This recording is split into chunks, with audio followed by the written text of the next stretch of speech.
guys, I figured I'd talk a little bit about the conference, the ISSN conference, in this vlog since I haven't really talked about it at all yet.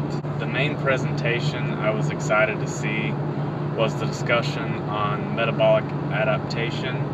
It was Lane Norton, Abby Smith-Ryan, Dominic D'Agostino, and Mike T. Nelson, all of whom are really knowledgeable people and interesting in their own ways. Anyway, the talk was great. They probably could have spoken for a couple of hours as opposed to just one. And unfortunately, the talk was kind of stolen by talk on ketogenic diets, and those were relevant to the conversation, but there were probably 30 or 40 minutes of talk about that just because audience members had questions, and it didn't seem that most people really grasped the idea of keto-adaptation.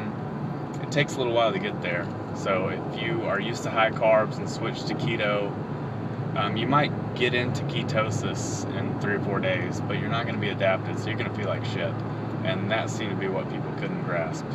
Anyway, moving on, I do think ketogenic diets can be useful, but, and this is what Lane said in his presentation, it wasn't really that formal, they were just discussing it, it was a roundtable discussion, but he basically said that, yeah, they can be effective, they're definitely effective for fat loss, but if you decide to do a ketogenic diet and you want it to be a long-term thing, then you have to commit to it long-term.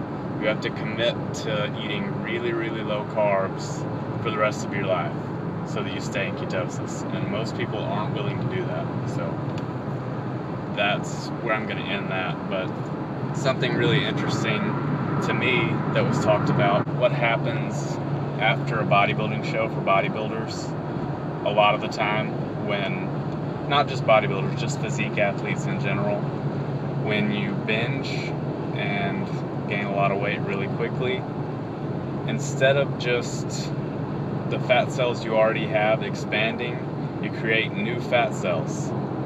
So you're adding fat cells, and then you're not gonna feel quite normal until all of those fat cells individually have reached the size of your fat cells before you started dieting, when you were at your set point.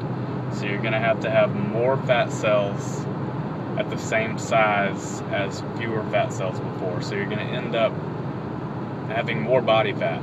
So hopefully that makes sense. It's kind of hard to explain briefly. It's probably not that hard. I just didn't do a very good job, but hopefully you guys understand that. So the only way to avoid this is to not gain so much weight so quickly.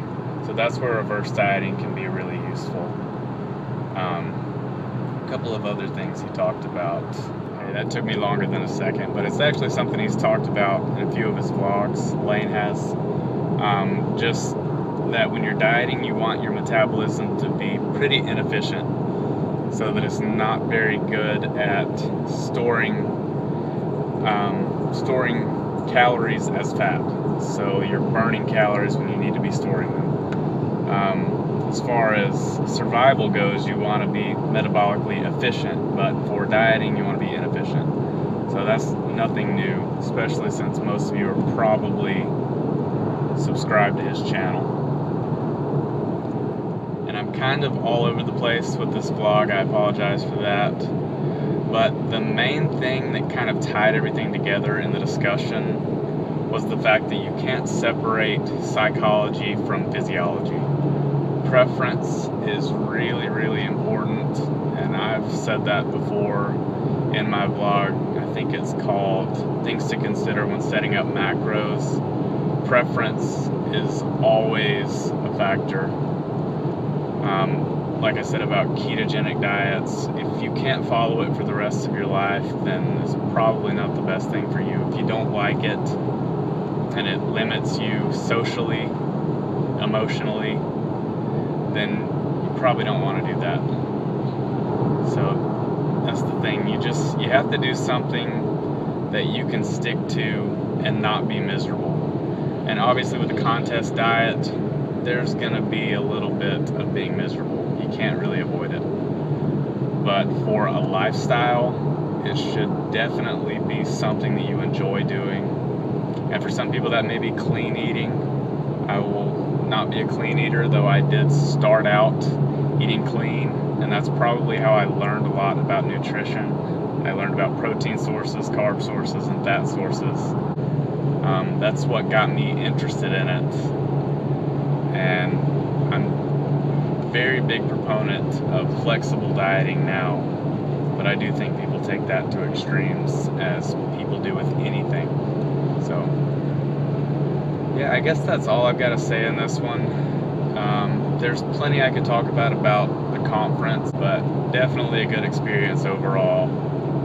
And if there's ever an ISSN conference in your area and you're interested in stuff like this, then you can go as a guest. You just have to pay the fee.